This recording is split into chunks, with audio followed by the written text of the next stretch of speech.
Good, you too. Beautiful sunny day here in Rochester, New York. Absolutely beautiful day. Once again, I want to thank, got several subscribers after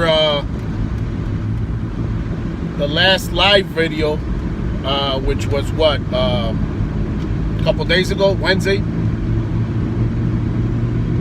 So thank you for the new subscribers. Really appreciate it. And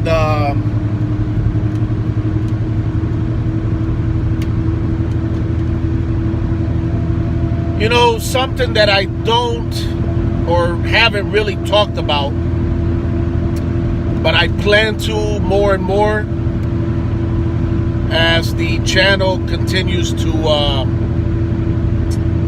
get more and more subscribers, is depression. I suffer from depression. I suffer from PTSD. Some of you who have been following me for years probably already know a little bit about my story, how I got into this whole police accountability thing. I don't do good with titles or labels, so we'll just call it police accountability, which really that's what the majority of my work revolves around. And obviously, you know, I'm very passionate about the First Amendment protected right to record. But like I said, I'll be talking more and more about it because depression is still a sort of taboo subject, which a lot of people don't want to go near, right? Don't want to talk about. And there shouldn't be any shame in it. Mental illness affects millions of Americans and millions of people throughout the world. Some of you already know that my dad, Mario Vara, who was a longtime community activist, police accountability activist here in Rochester, committed suicide after many years of intimidation by members of the Rochester, New York Police Department. And you know, suicide is one of those things that doesn't care about ethnic background, money. I mean, people from all colors, all shapes, all sizes, all economic backgrounds are affected, and people's families are devastated when a loved one commits suicide. And in fact, speaking about police is the number one, if not one of the main careers, professions with the highest suicide rates. So again, suicide, it crosses every background. It doesn't discriminate. And neither does depression, which obviously the two are very closely tied together. So listen, my dad's birthday is today, December 8th. And you know, the thing is, when you lose a loved one, especially someone so close like I lost my dad, there are certain days throughout the year you always miss the person, right? You always, you know, have this emptiness, and you know, you can't stop but always think of your loved ones and miss them, right?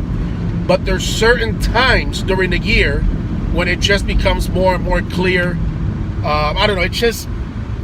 It's hard to describe. But today is one of those days for me, especially that my dad's birthday is a couple of weeks before the holidays. And it's times like these that I really, really miss my dad. And, especially with children. I have 3 beautiful children, and my dad never met any of them. So it's hard, With that said, I wanted to make this video today because I want to share something very special with you. And that is a short video clip of a tribute from 1993 when my dad passed away. And it's some community members, including a former U.S. New York State Attorney General who speaks about my dad. Again, at this little tribute that we did on TV. And I want to share that with you.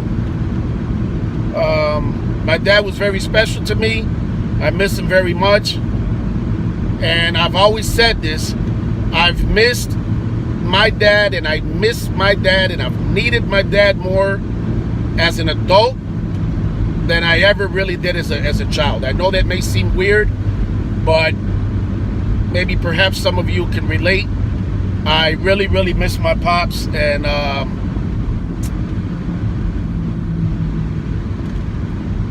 check the video. And like always, I tell you guys, if you still have your parents, if you still have your grandparents, if you still have loved ones in your life who are special to you, please don't get caught up in the day-to-day grind so much to the point that you can't pick up a phone and just call your loved ones, no matter how far away they may be. No matter if you're on good terms or bad terms. Call them and just let them know how much you love them and that you're thinking of them. It only takes a few seconds. Let's roll the video. And thanks again for watching. Peace. Yo sé, Carlos, tú también, you have the opportunity to know Mario Vara. He was very concerned about some issues, and I know that he had a great deal of communication with you about some of those community issues, not problems with individuals, but community issues. I would like for you, to have the opportunity to add something in this conversation that we had. Thank you, Mario, and apologize for my English. The most distinctive thing that I remember about Mario, and saddened about his life, his death, is I remember a couple of years ago at the county legislature, in a packed hearing, he stood up with his citizenship papers and said to everybody there, I'm proud to be American, I'm proud to be a Hispanic, and you are denying our right to vote here by this redistricting plan.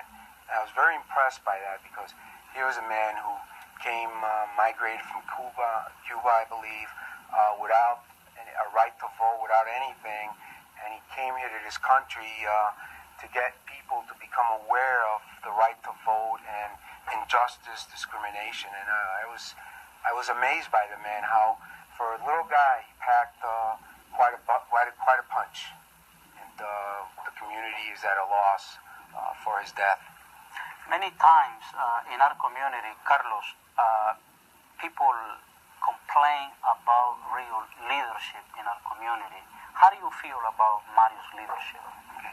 Well, he, I guess, was characterized as one who took the bull by the horns. He wasn't afraid of telling anybody if he felt that his view was correct. He kept on going, and he wasn't scared of telling the authorities what was on his mind. And that his mannerism and his way, to me, was part of what a leader should be.